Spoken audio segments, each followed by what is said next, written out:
Welcome to Once Upon a Daydream.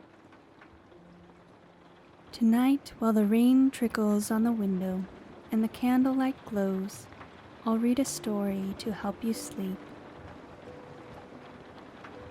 Tonight's story is The 12 Dancing Princesses, a fairy tale written by the brothers Grimm, adapted and retold by me, Patrice.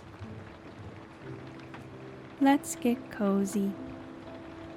Relax your brow, unclench your jaw, and let your body sink into the bed. Take a few deep breaths.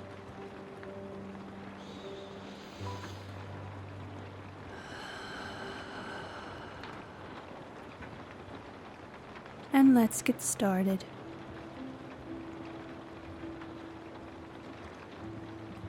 Once upon a time there lived a kindly old king, King Frederick, who had 12 beloved daughters. Each night they were tucked into their bright chamber of 12 beds. Each morning their slippers were found worn to threads, as if they had danced until dawn. New shoes were brought, new shoes were worn through. The king would chuckle, stroke his beard, and wonder aloud, "What can my girls be up to?" He had posted servants to keep watch, but the watchers nodded off without fail, and the mystery only grew more cheerful and more stubborn. At last the king made a proclamation. "Whichever lad can discover this mystery and win the heart of one of my daughters shall be granted a treasure to provide for him and his family all his days." Young gentlemen came from far and near. They were welcomed royally, given a chamber beside the princess's door, and, without exception, fell soundly asleep as the evening settled in. Morning revealed only giggles at breakfast and 12 pairs of weary shoes. And the young lads went away, frustrated and embarrassed. Now, it happened that a soldier named Wren, traveling home from the wars, passed through the king's forest. There, beneath the hazel boughs, he met a bent old maiden with bright, merry eyes, a friendly witch. "You look like a lad who loves a good puzzle," she said. "Try the king's challenge if you will, but heed this warning. Raise the cup, but mind the rule. Let the window's watchers sup. Feed the green and spare the fool, or night will drink you up." Then from her basket she drew 2 feather-light cloaks. "One is woven of moon threads," she said. "It will make you invisible. The other shines like starlight. It will dress you in courtly raiment and lend you an air that makes you unrecognizable. Though it will not change who you are. Use both kindly." Wren thanked her with all his heart and went straight to the palace. He was received warmly and shown to a chamber just beside the princesses, and as evening fell, the sisters came by with smiles and a silver cup of wine. Wren raised it to his lips to take a drink. However, the witch's words rang in his ears. "Feed the green and spare the fool, or night will drink you up." And he quietly poured the wine into the violet flower blooming on the seal, then stretched out and pretended to snore. No sooner had the corridor fallen quiet than he heard a happy ruckus through the wall, whispers, laughter, the rustle of silk. The latch clicked. The door across the way opened, and one by one the princesses slipped into the hall.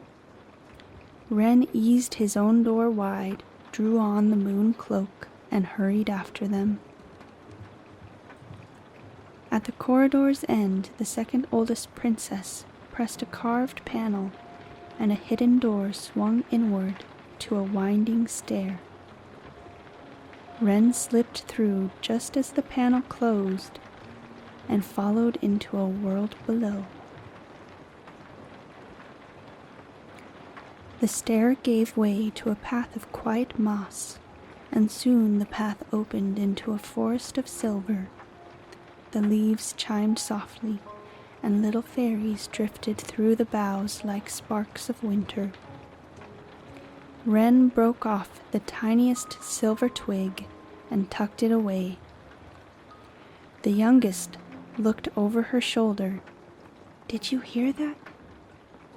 "Only the trees greeting the night," soothed the eldest, and on they went. Next came a forest of gold, warm as candlelight. Wren gathered a golden twig. Then a forest of emeralds, where green dust glowed like dew at dawn. He kept a third twig, careful as a church mouse. Beyond the groves lay a turquoise lake, where 12 courtiers waited in 12 little boats. The princesses stepped in, laughing. Wren, still unseen, slipped into the smallest craft, beside the youngest. Her oarsman frowned in playful surprise. "Why, my lady, the boat seems heavier tonight." "It must be the warm air," she said, fanning her cheeks. They crossed to the far shore, where more silver, gold, and emerald trees climbed toward a castle bright with lanterns. Within, a ball was already in bloom, music like rain on leaves, golden cups that never emptied, trays of truffles that filled themselves, and fountains that tasted, at a wish, of cocoa or berry cordial or even warm milk with honey. Woodland animals, friends, and fairies chattered and danced with merriment. Wren drew off the moon cloak and draped his shoulders in starlight. At once he wore courtly attire of deep night blue, and the eyes that turned toward him seemed to see a visiting prince or nobleman of no particular name.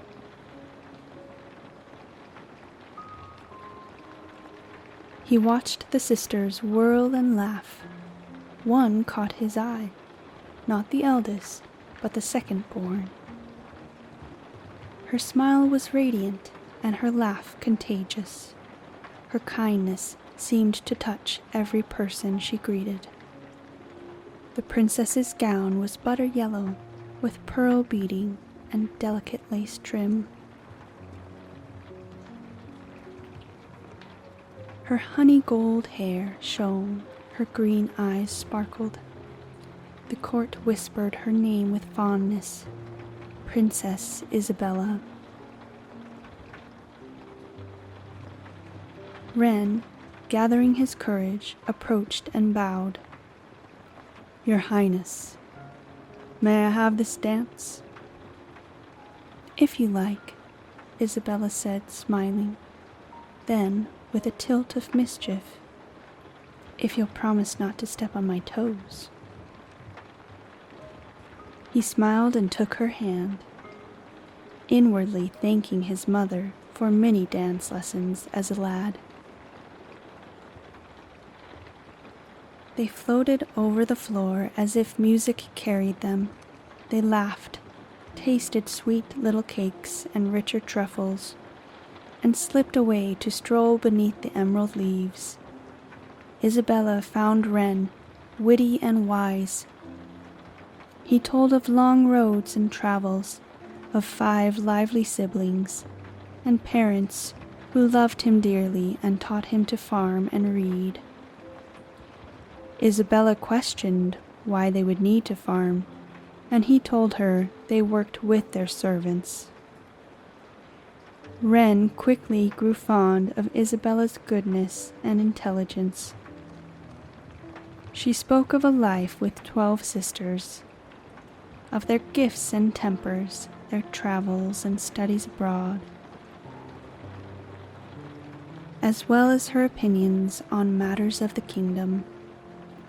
They debated like friends around a hearth, discussions of duty and mercy. At last a sister found them, breathless and laughing. "Bella, truly, we must go." "This has been so lovely," Isabella said at the door. "Will you be here tomorrow evening?" "I wouldn't miss it," said Wren. And so it went, night after night. Wren would follow in moonlight to the groves, don starlight in the lantern castle, and dance and talk with the princess whose goodness had caught his heart. When King Frederick, over chess or croquet, asked whether Wren had made any discoveries, Wren would grin and say, "Oh, your Majesty, you don't even know the half of it, and I still have so much more to discover." On the 30th night, beneath an emerald tree, Isabella and Wren share their first kiss. Green light trembling like spring around them. Wren drew a breath, removed his cloak, and told her the truth. "I am a soldier, sent to learn why your slippers wear thin, and to bring comfort to a father who worries. The king has promised a treasure to the lad who solves the mystery and wins a princess's heart. I would ask your hand, Isabella, but first I must ask your father's blessing." Isabella touched his face tenderly and said, "Ah, there's my Wren. Somehow I'm not surprised. You as a soldier just make sense. Let's tell my father together." The next day they stood before King Frederick. Wren set upon the table the 3 twigs, silver, gold, and emerald. He placed there also a golden cup that never ran dry, and a truffle tray that filled itself. He spoke plainly. "Your Majesty, your daughters go by a hidden stairwell to a kingdom of fairies and woodland friends, where music and dancing feeds the soul. There is no harm there, only joy." The king listened long, his eyes kind. He had already taken to Wren, who he had spent a lot of time with in the past 30 days. Reading in the library, horseback riding over the fields, playing croquet with good humor. He saw in the young man a good and noble heart. "My Isabella," he said softly, "I'm glad to know you're safe and happy." Then to Wren, "Thank you for solving this curious mystery, and for bringing so much joy to my girl." He gave them his blessing with gladness, and as promised, offered a treasure to keep the new household safe and secure all their days. Yet he had a further surprise.